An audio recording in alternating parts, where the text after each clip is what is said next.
Hello, welcome to another episode of Bellwright. As you saw in the last episode, we are, let's just say, I don't want to say restarting, I mean, we are, but I've been playing this game quite a bit since we made that first episode. That first episode is the first time I had ever played. And not necessarily that we made mistakes. However, there are some things that I have learned. So this is going to be a tips and tricks, but it's also going to be a playthrough. So what I'm going to do is take it kind of 10 days at a time, show you what I do and don't do, things that I've learned, and maybe some good decisions to make leading up to the story aspects of the game. So, uh, basically, we're going to restart. However, you've seen the beginning of Bellwright from the previous episode. So what we're going to do is show you the first milestone, which is going to be that first night and everything that we had built up to that point. So let's go ahead and get started on that.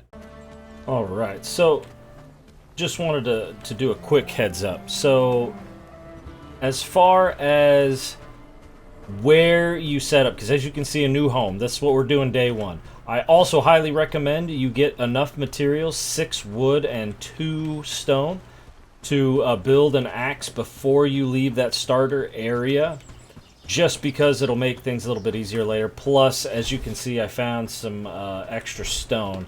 Thought I might as well. But the big reason why I wanted to start talking here is because building your starter area. So, I mean, if you wanted, you could do it like right here, and it helps because there's an herbalist literally right over there that you can buy seeds from, and he does a few quests. You could also, which is where I'm pretty sure the first run that I did that you guys saw was, it was literally right here. Far enough away from the village where I could actually build stuff. However, what I didn't realize is that when you get to later, when you want to start doing tier 2 stuff, because you start tier 1, when you wanted to build the, I want to say village townhouse or something, I forget the exact name of it, it requires you to build it like all the way over here. It has to be a certain number of meters away from a neutral village zone. Another area is right here, and the reason I say right here is because not only do you have these two, you have sage, but you have like 3 more like right here. So like this is a little area right here, this is an area right here for more, as you can see popped up on the mini-map. There's another one right over here, and then there's, I think I want to say a mini one just right down over here. And that's nice. Plus you have wooded areas right here. And the right over here, this is water. You have river reed over here, which is difficult to get unless you're super close to it. Give me that. I need some more wood. So not a bad area, especially when you get a level 2 axe. You can cut down these woods or trees right here. Make this a little bit more open. Another area you could do this in as well is right across the way over here. Big open area, which is nice. Unfortunately, because you are right at this little crossroad right here where you have that road going that way and that road going that way, you do tend to experience bandits. But this is a large open area right here. You've got mud, and you've got tin ore. So, just something to consider. You've also got woods right here, which is nice for traps, because you have to be able to have this area right here for traps. But your wood supply is kind of low, whereas if you're over there, let's see, where am I? Yeah, if you're over there, you have a literal forest right there, and that's kind of why I tend to build over there.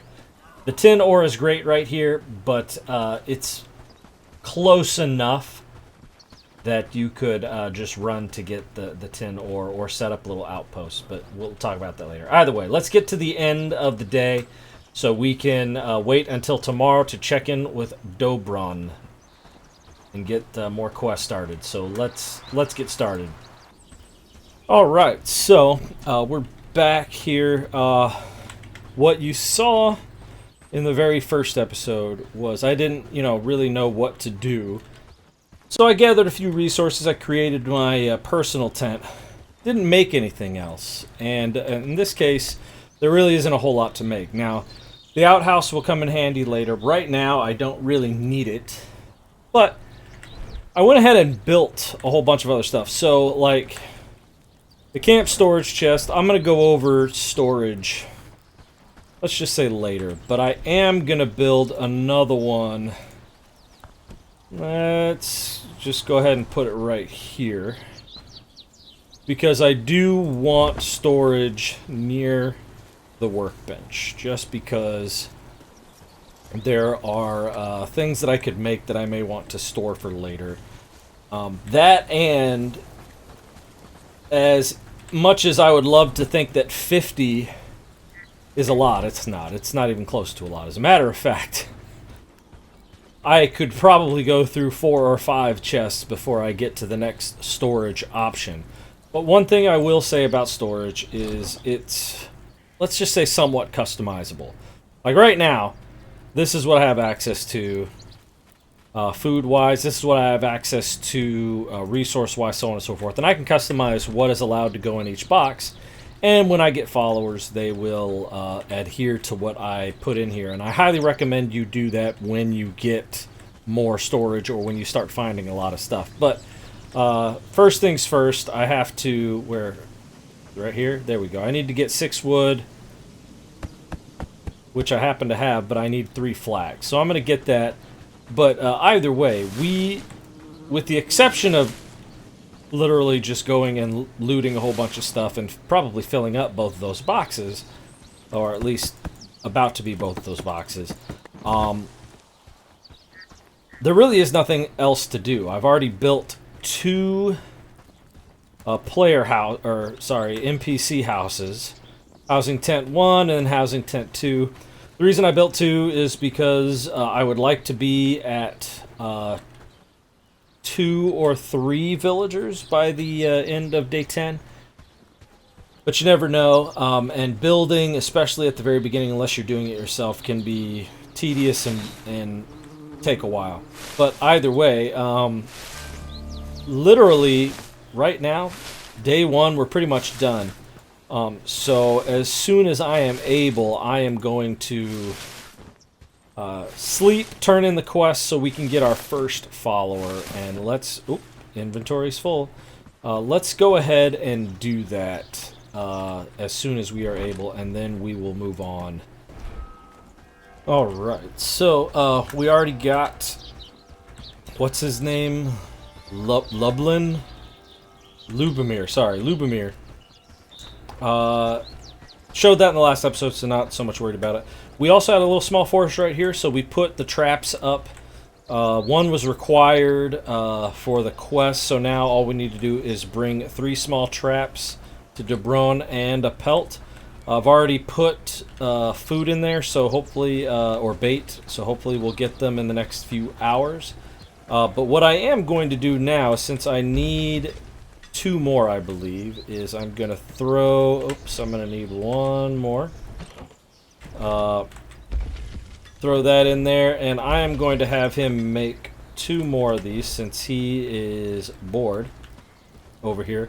One thing I will say, the nice thing is if you leave stuff on here after it's cooked and it hasn't been burnt, it'll stay there for like a while, like a lot longer than it will if you put it in here. As you can see, it's degrading, and that's kind of how it goes with food.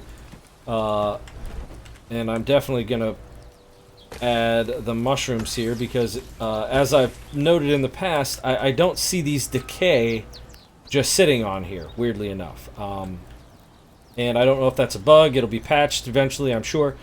But yeah.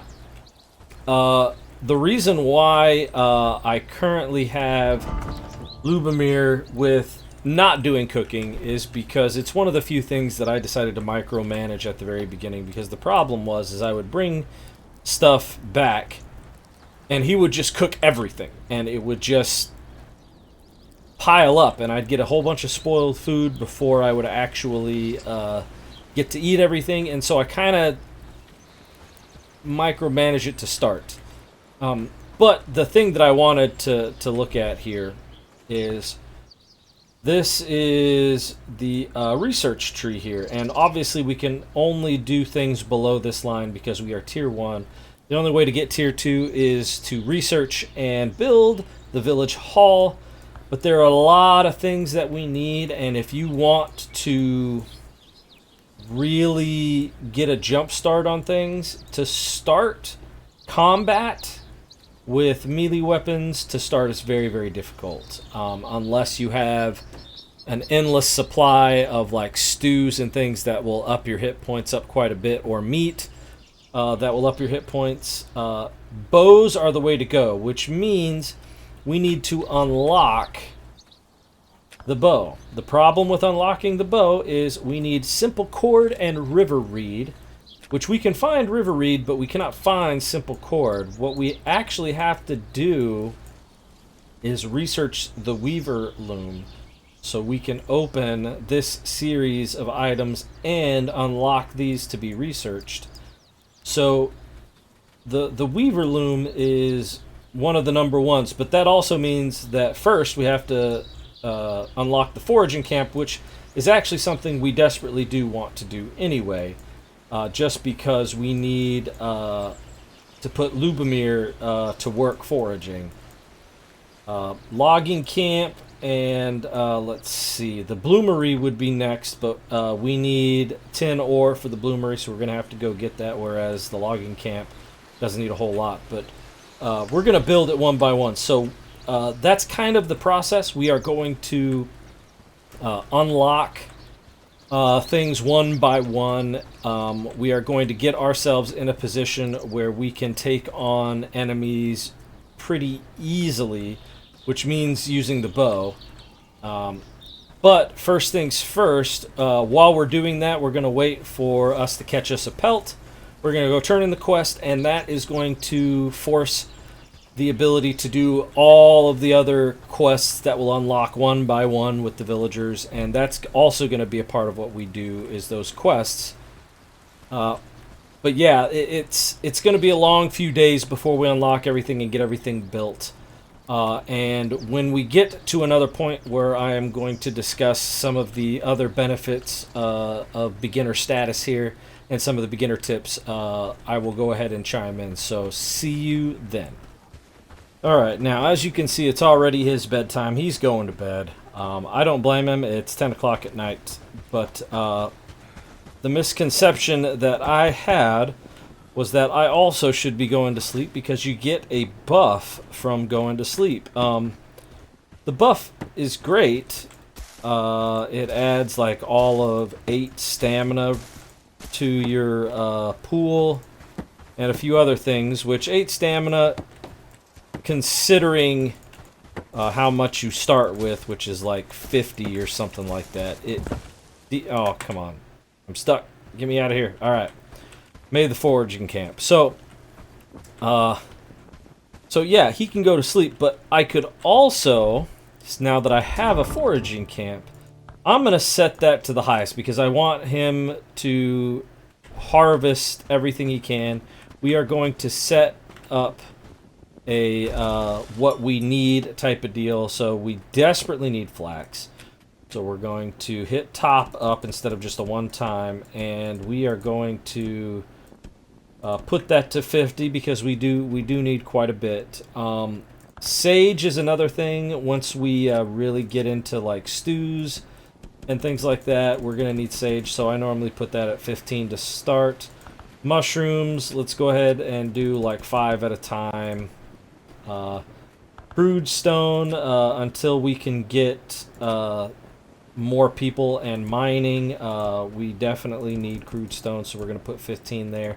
And the same with wood until we get more villagers and a logger. We are going to go ahead and do that. The rest, ooh, hemp. We also need hemp. We're going to put that at 15 because we will, in order to make rope and stuff like that, we're going to need that. The tins, or it's not the tins, the ores, not so much worried about. But yeah, I really, really need him to do this at night. So what I'm going to do is set him at companion. He will come out here, and then I am going to order him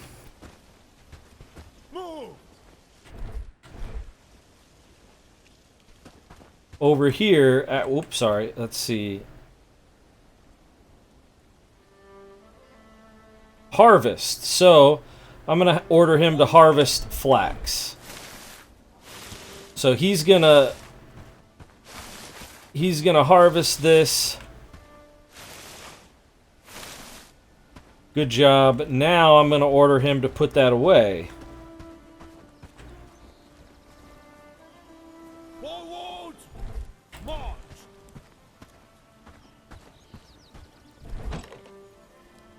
See, and he put, let me put this in here too. He put that away. So you can do this literally all night if you wanted to. And it's definitely something that I am going to do with the river reed. He is going to, come on, follow me.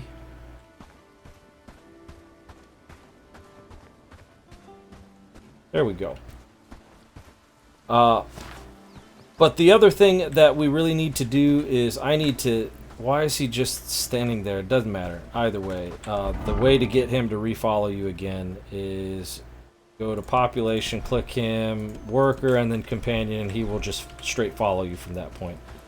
But as you can see, I need to kill wolves, so on and so forth. But there really is no benefit to not just straight working through the night. Yes, getting the slight buff by sleeping is great, but it's not that great. And so what we're going to do is I'm going to have him collect river reed while I go take on the wolves and that wolf area that's making villagers miserable. We're going to finish that, but that's the thing. Like, don't think that you have to sleep at night. You can work throughout the night, you can build stuff, you can research, you know, do whatever. And just keep that in mind when it comes to nighttime, because you would think it would make perfect sense to, you know, oh, I need to sleep. You know, I have yet to see a debuff or anything like that for not sleeping, so definitely consider working through the night, because you will... Did I not? I don't have anything. It doesn't matter. We need to kill 2 wolves, and we just need to find the place. But either way, that's something to keep in mind for the future. Alright, so we are at the point where, granted, it's only day 4. However, we have several new buildings. Obviously, we have a logging camp. We have the Weaver Loom, which one of the first things that you want to build production-wise is the Weaver Loom, because everything in Tier 1 that you want quickly requires simple cord, and that's the only way to get it, unless you can find it off of bandits. But one of the things I did want to go over, besides now that we have 2 followers to manage, we have stockpiles that we have created, which can house way more stuff than the simple camp chests. But it's very easy to overwhelm yourself. Obviously, the AI followers are not going to be overwhelmed by this. But if you don't know where your stuff is going, it's going to be difficult to find it, especially mid-game when you're producing a lot of different stuff. It's definitely going to be good to know where things are. So, like for these chests that I have next to the campfire, we're not going to be producing a whole lot of food because I have turned everyone's cooking off because they tend to overcook and let things spoil. Even just on my own, we had multiple spoiled items, and I guess someone took it because there were 2 pieces of spoiled food in here, and they're just gone now. The spoiled food, oh, that's why, because spoiled food cannot go in here. But it's gone, basically. So I've taken off every single other item other than food rations for this chest, and similarly for this chest. That way, anytime they find food like this mushroom, they'll throw it in here or in there and not anywhere else, so I know exactly where to find them. Same with these 2 that I have created right here, just for resources. Now, not all resources. I have discluded seeds and ingots and so on, which reminds me, where are my ingots? The other thing is you'll find books, and obviously I'm going to use farming because that's another thing that, especially at the beginning, I want to micromanage, and I'll explain why when we actually get a farm. But as you see here, this is an apprentice book, so it's going to give you 500 experience. Now, we can modify this by getting foods that increase experience. We haven't gotten that far. I don't even have a travel sign yet, so I can actually do any kind of fast traveling. But these apprentice books take 18 in-game hours to accomplish. So it is 1800. If I are to read this, that means that 18 hours from now, which is 6 to 2400,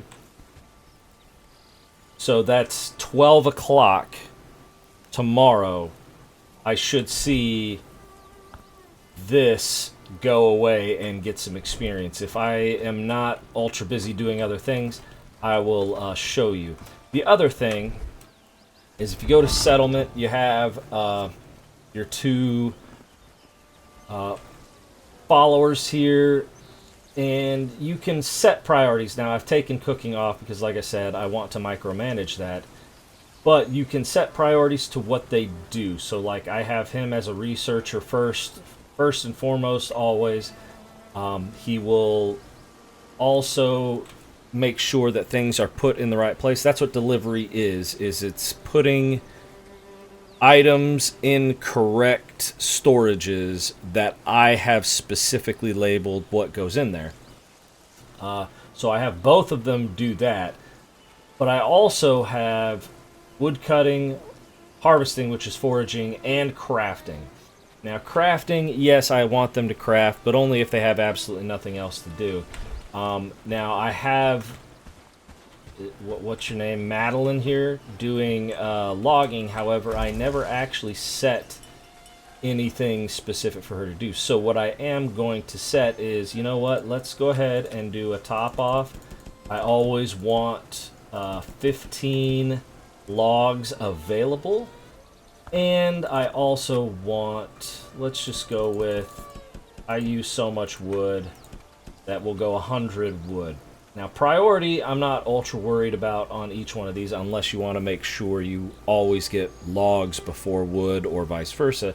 Not so much worried about that. What I am concerned with is structure priority. Anything that produces raw materials that you are going to use, I would highly recommend the structure priority be level 1. You can then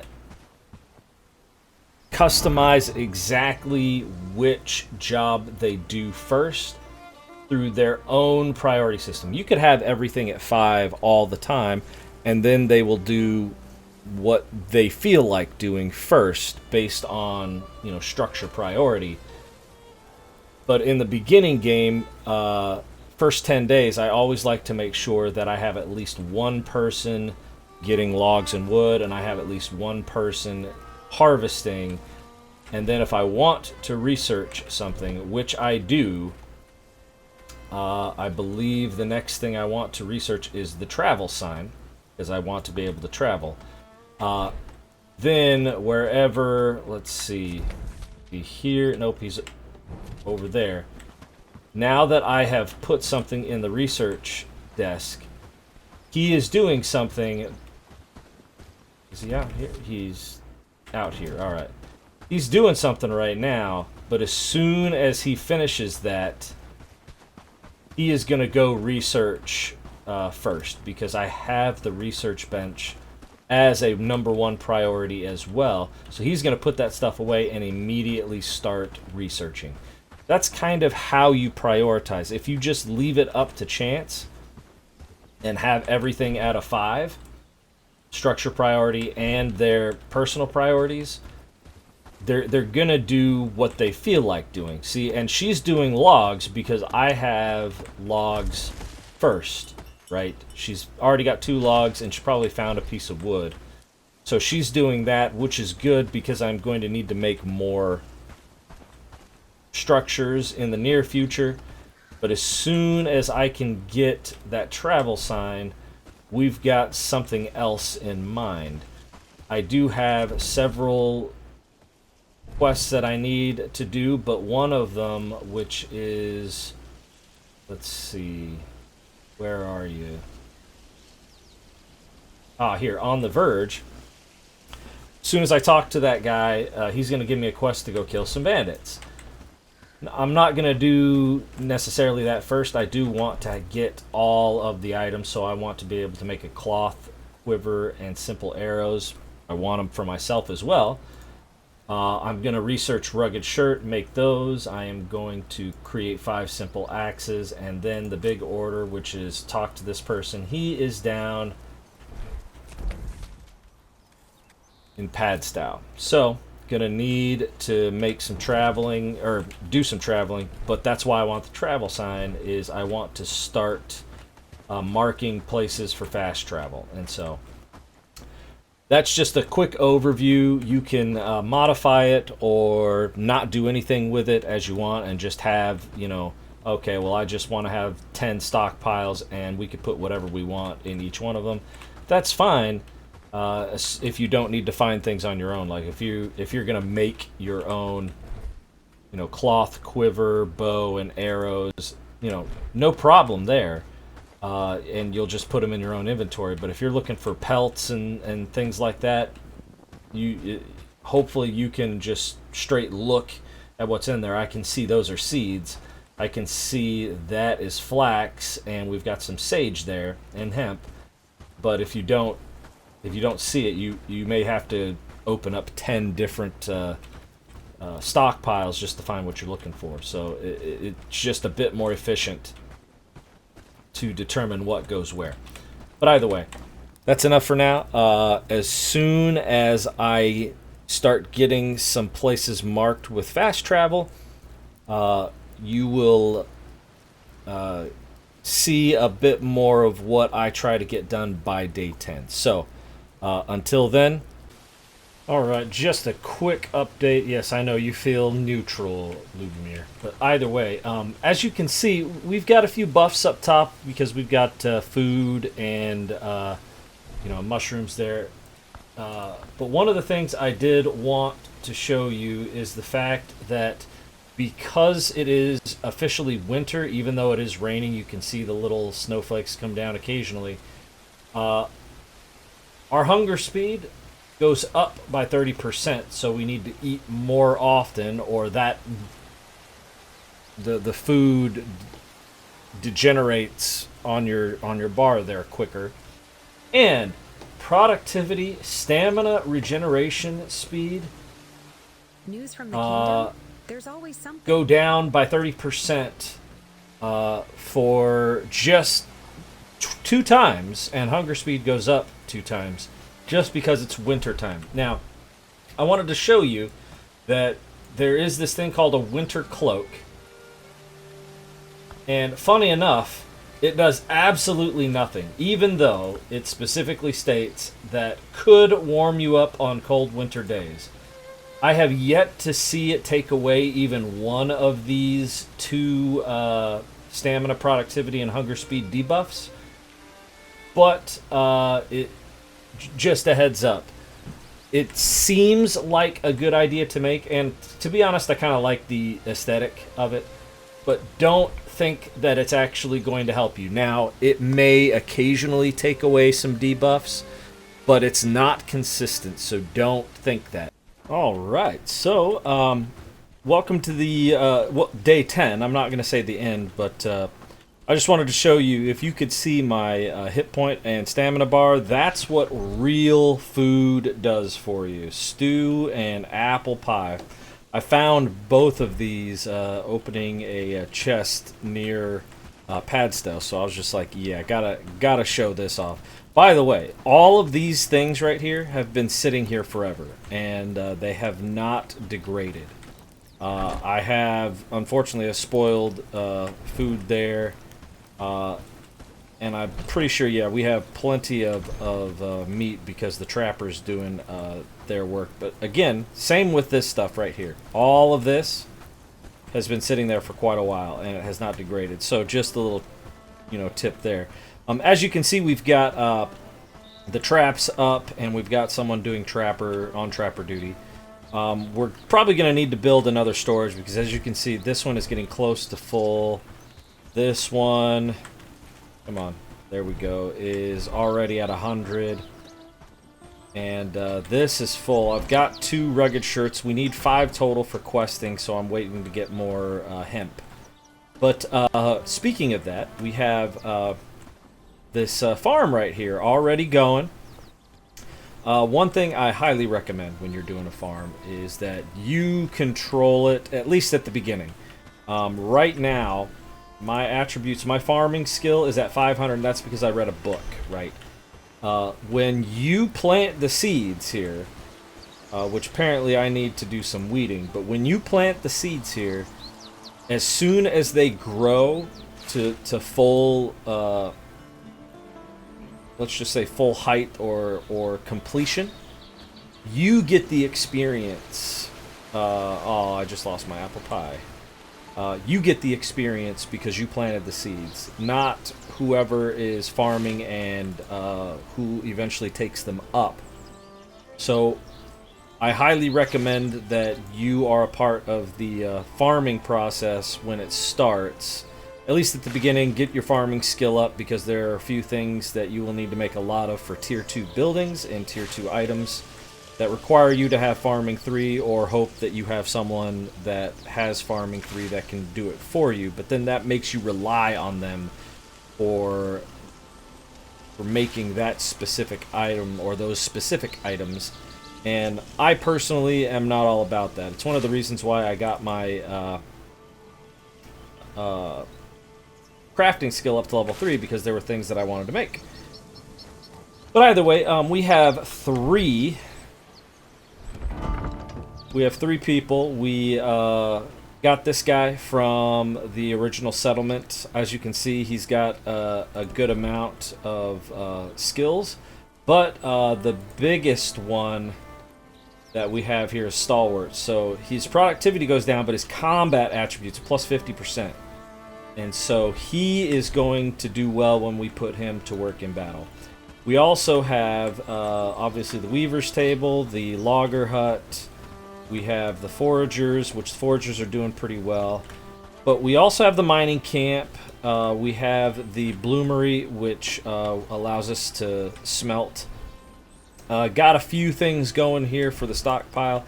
As you saw in there, there was mud. We have a mud collector as well. We needed that in order to make a few things, to include this water catcher here that we will use for stews when we make... Where is it?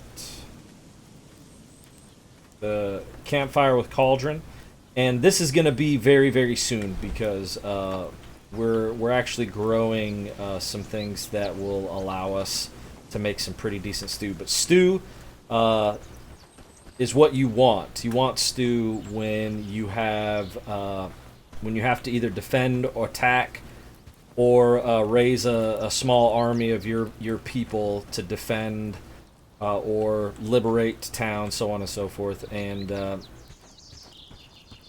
yeah, it's definitely something that you want to invest in, which is why we may have to make another stockpile, because I may have to put one specifically for this farm. But the other thing that I wanted to talk about here is we have fast travel signs, one at Padstow, News from the kingdom, and we have one at Bradford there. We've already traveled there. If I would say there was something I wish I could have done at this point by the end of day 10, which I may do later, is traveled to a few more towns. Farnworth definitely, and Black Ridge Pool, and specifically those two places because you can buy experience foods like this apple right here, which is a plus 20% experience gain, and those affect books. So right now I am at about 50% of reading a strength book, but I had this experience gain bonus when I read the book, and from what a lot of people were saying is there's a lot of people experiencing a bug.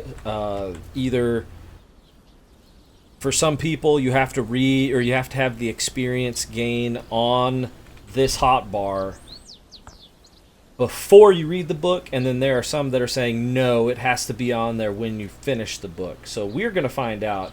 Doesn't matter, we're still going to gain one strength. But we're going to see if that puts us at 1620 experience or more. So I'll let you know in the next episode. But we also already have our melee weapon of choice. We're just waiting to get that required strength 2. Blunt weapon seems to do much better in melee combat. But also, as you can see, we already have a bag. We have the quiver. We have arrows. I haven't invested pretty heavily in armor yet. We also have pickaxes. We can mine ourselves if we want. But yeah, the only other thing I will say is I've completed a few quests, but I have a travel sign right here. Obviously, we can't travel to it because there are enemies near it. But you see this right here, wheat fields. So this right here has a bunch of free wheat, and wheat is required to make so many things for tier 2 buildings and items.